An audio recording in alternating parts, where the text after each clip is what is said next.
Sa loob ng halos 12 oras, sumentro sa Pilipinas ang atensyon ng mundo.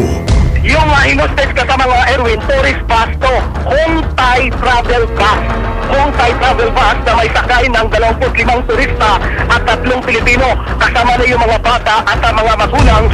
And we have a breaking news story out of Manila. We begin with this developing story in the Philippines where a man has taken a bus full of tourists hostage. We understand that the tourists are Hong Kong nationals.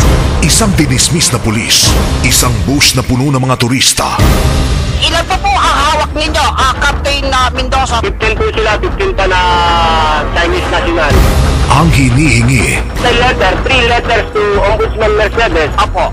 Dating March 15, 22 and 28. Nakausap ko si Ombudsman Mercedes Gutierrez kanina lang. Kaya ang sabi niya sa akin, wala raw siyang natatanggap na sulat. Kako, meron akong return card.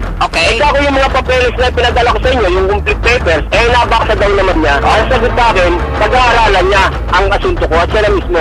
Kako, how come na ngayon mo pag-aaralan ang asunto ko after this situation? Bakit hindi mo na pinag-aralan 9 months? Samantalang doon sa dismissal case ko, 7 months lang, dismiss na agad ako. Samantalang yung aking motion, 9 months na, walang action. Yan po ang aking mga grievances. Ang bihag na driver. Sana po, ibigay na nila yung demand ni Captain. Okay. Para matapos na to. Bukas yung TV namin dito. Mag-GMA 7 kami. Ang bihag na turista. We all stay in the bus and we are okay, but we are safe. Are you scared? Yeah. Ang negosasyon. Kaya po ako nagpapito. Sige po. Ay dahil nalaman ko, na ako pala yung niloloko ng negosyador, ni Kelvin Villagra. Dahil ang sabi niya sa akin, sinahuli niya na yung baril ng kapatid ko. Tapos yung pala naman, hindi. Dito pa lang sinungaling siya. Baril lang yun, yun naman, pulis yun. Naka-MR naman sa kanya yun, may papeles naman yun. Apo. Bakit mo ako ginagano? Siyang negosyador, dapat siya hindi nagsisinungaling. Ang tensyon. Yung kapatid ko, nakikita ko bakit niya ginaganyan. Ako may kasalanan dito, walang kasalanan yan. Okay, Walang kasalanan yan, ipakita ninyo na pinakawalan niyo mga kapatid ko. Ayun na, nakikita ko rito, ayun na, sa TV. Ginagawa nilang baboy yung kapatid ko na pulis. Walang kasalanan yan, hindi niya alam ang pangyayari na to. Ngayon niya alam nalaman sa TV. Bakit mo na gaganyanin?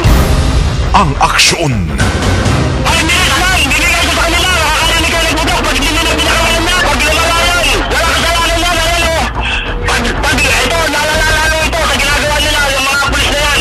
Ayun o, may sumasapok, may sumusuntok sa likuran. Ito ang mga tinig sa loob mismo ng bus na inyong napakinggan. Dito lamang sa RMN. Alam mo naman ng pulis, isa akong pulis. Ako'y galing sa mababa na naging opisyal. Kaya masakit sa kalooban ko na ako'y magkaganito. Alam mo, ang aking ginawa ay isang malaking pagkakamali. Pero may tutuwid naman ng aking ginawang pagkakamali ang isang maling ginawa para may tama.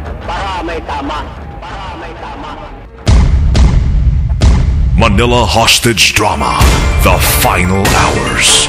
An exclusive Tatak RMN coverage.